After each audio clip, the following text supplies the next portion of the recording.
todas las líneas están abiertas, no podemos descartar esa posibilidad. Insisto, es una posibilidad, una línea más de investigación, pues en el país tristemente ya tenemos antecedentes de violencia, amenazas y peligro al que han sido sometidos algunos miembros disidentes o de la disidencia nicaragüense que residen en el país. En estas declaraciones a la cadena internacional CNN en español, el fiscal adjunto de la Fiscalía General de Costa Rica, Mauricio Borachi Hernández, dejó sentado que las autoridades de su país no cierran la posibilidad de que en el crimen contra el exmilitar Roberto Samcam, ocurrido en San José el 19 de junio, haya participación directa de agentes nicaragüenses. Este vehículo circulaba sin placas. Estamos precisamente haciendo todas las verificaciones a nivel ya de la Policía Judicial, de los laboratorios forenses, para podernos asegurar qué vehículo es. El mayor en retiro, un férreo crítico de la dictadura de Daniel Ortega y Rosario Murillo, fue acribillado en la puerta de su apartamento en la capital costarricense. El sicario lo llamó por su nombre desde la puerta. Samcam salió e inmediatamente el sujeto no identificado le disparó 8 veces y huyó. En un vehículo lo esperaban sus cómplices, con quienes se dio a la fuga. Al menos 3 matones habrían ejecutado esa operación. El automóvil fue localizado por la policía judicial tiempo después, pero no se sabe si tienen pistas de los gatilleros. Un vehículo tipo rural, sencillo, no muy llamativo para ser directo, y que Claro. lo encontramos, como le digo, abandonado, lo cual nos genera pues material de trabajo importante dentro de la investigación en este momento. Sin embargo, en este caso ha saltado un punto de alta relevancia. Antes del suceso, Samcam había denunciado en Costa Rica amenazas contra su integridad física, pero no hubo acciones que garantizaran su protección. El fiscal adjunto Borachi confirmó en la entrevista con el periodista Fernando del Rincón sobre esas advertencias que, así como a Samcam, pueden poner en peligro a otros exiliados o refugiados perseguidos por el régimen sandinista.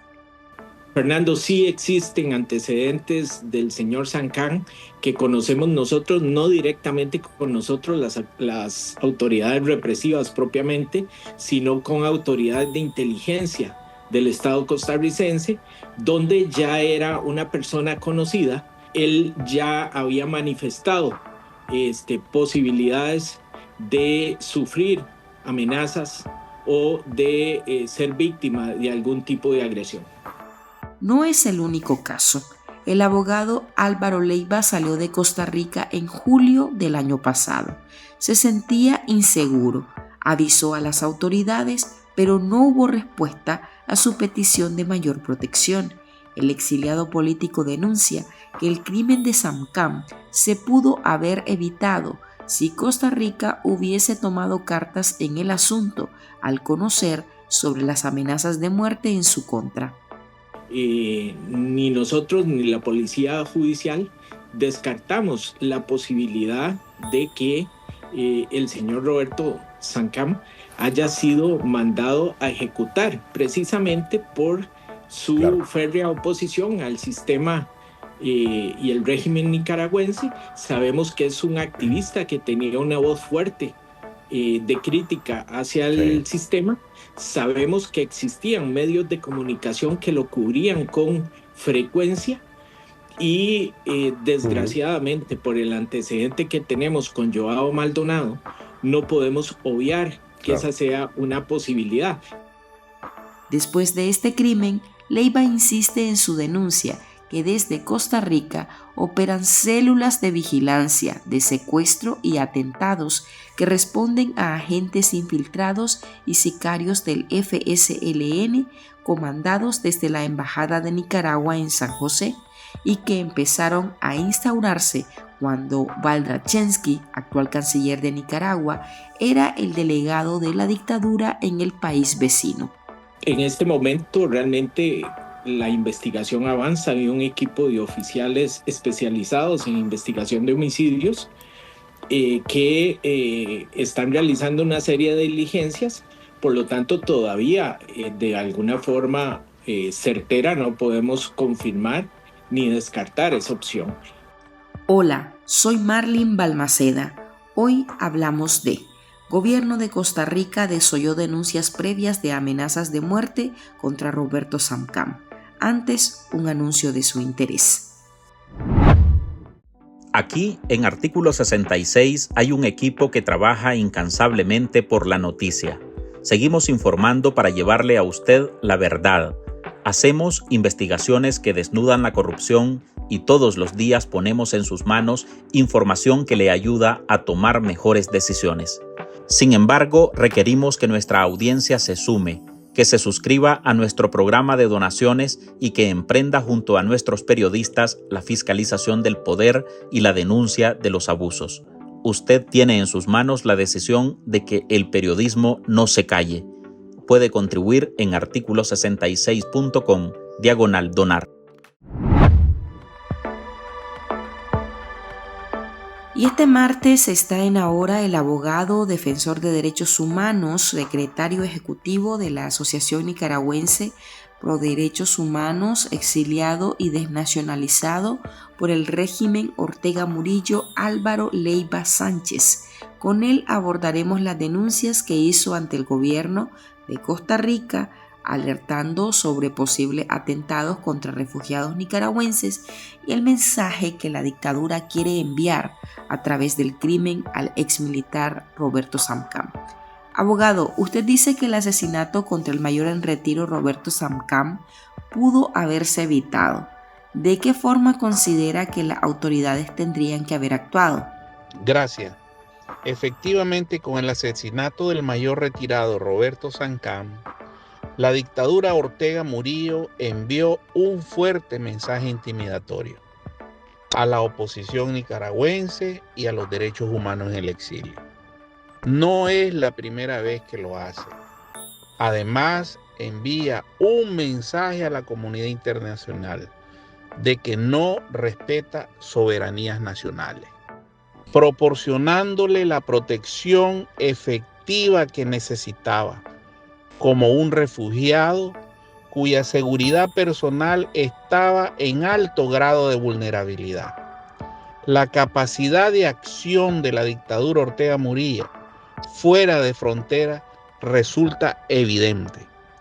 Ha habido casos de refugiados nicaragüenses quienes han tenido que abandonar su refugio en otros países a causa de persistente hostigamiento por parte de agentes de alta peligrosidad de la pareja gobernante, o sea, las copresidentes como se hacen llamar. Samcam volvió a Costa Rica el 15 de junio tras estar 2 meses en Estados Unidos por asuntos de seguridad y 72 horas después de su arribo lo asesinaron. ¿Qué conexiones plantea usted en este caso? ¿Cómo supieron de su regreso los sicarios? La dictadura Ortega Murillo ha creado una red internacional de informantes, quienes proporcionan a sus jefes inmediatos la información que los sicarios necesitan para llevar a cabo las misiones criminales que les son encomendadas. Esos delincuentes se infiltran fácilmente no solo en la comunidad nicaragüense, sino en la sociedad nacional. Esa red tiene como centro de mando la Embajada de Nicaragua. De aquí se deriva lo que he sostenido permanentemente en el tiempo, que la dictadura Ortega Murillo es una amenaza para la seguridad pública, no solo de Costa Rica, sino del resto de la región. Usted tenía una relación con Samcam, una relación de cercanía. ¿Conoce qué medidas tomaba el mayor en retiro para garantizar su seguridad? No tengo conocimiento preciso de las medidas de seguridad que Samcam tomaba como medio para protegerse, lo mismo que a su familia. seguramente sabiendo que estaba en la mira del régimen, tomaba precauciones. Hay que tener en cuenta que el mayor retirado, en calidad de militar, tenía pleno conocimiento de la capacidad de espionaje, seguimiento y asesinato que manejaban los sicarios de las dictaduras. De igual manera, estaba al tanto de las medidas de seguridad. Insisten que desde Costa Rica opera una célula de vigilancia y espionaje del sandinismo, y esta denuncia usted la ha planteado ante los gobiernos de Carlos Alvarado y Rodrigo Chávez. ¿Cómo estaría operando ese grupo? ¿Cómo se podría identificar a esa célula de vigilancia? Los agentes del régimen Ortega Murillo se manejan con muy bajo perfil y su forma de operar es altamente variada, infiltrada, precisa y con recursos necesarios disponibles. Por esta razón, identificarlo no es fácil. Sin embargo, se les puede detectar en los seguimientos que dan a los opositores marcados por la dictadura. Por ejemplo, monitorean desde vehículos estacionados, los locales, casas o edificios de apartamentos donde sus víctimas se hospedan o vigilan lugares de trabajo. Saben cuándo accionar con sus víctimas estudiadas con precisión. Usted solicitó el retiro del asilo político territorial que le concedió Costa Rica en 2018. ¿Qué tipo de amenazas recibió para irse? ¿Por qué el gobierno no actuó? Las amenazas han consistido en persecución y asedio de personas desconocidas con perfil nicaragüense, probablemente personal de inteligencia, seguridad y de la ilegal estructura paramilitar. También mediante llamadas telefónicas y mensajes en redes sociales. He denunciado todo ello en diferentes momentos y a diferentes autoridades costarricenses, pero mis planteamientos han sido invariablemente tratados con indiferencia y omisión. Ignoro por qué razón ha sido así. Desde su óptica, ¿cuál es el nivel de vulnerabilidad de los críticos, exiliados o refugiados nicaragüenses que viven en Costa Rica? ¿Qué puede hacer el gobierno para garantizar su protección? El nivel de vulnerabilidad de los nicaragüenses opositores refugiados en Costa Rica es extremadamente alto. El caso del mayor retirado Sancán es uno de los ejemplos más violentos de esa situación. Con anterioridad ocurrieron casos como por ejemplo las acciones de sicariato contra los ciudadanos nicaragüenses exiliados Joao Maldonado y Nadia Robleto, su esposa, además de Edwin Horacio Jiménez, Mairena y Jaime Luis Ortega Chavarría.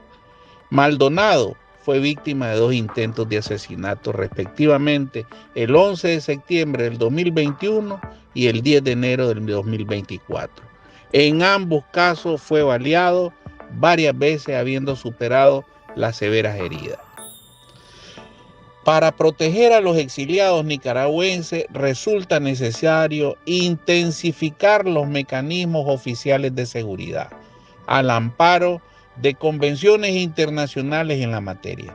También es importante contar con más eficaces controles migratorios, teniendo en cuenta que los agentes de la dictadura suelen infiltrarse en las constantes corrientes de migrantes a través principalmente de la frontera binacional terrestre.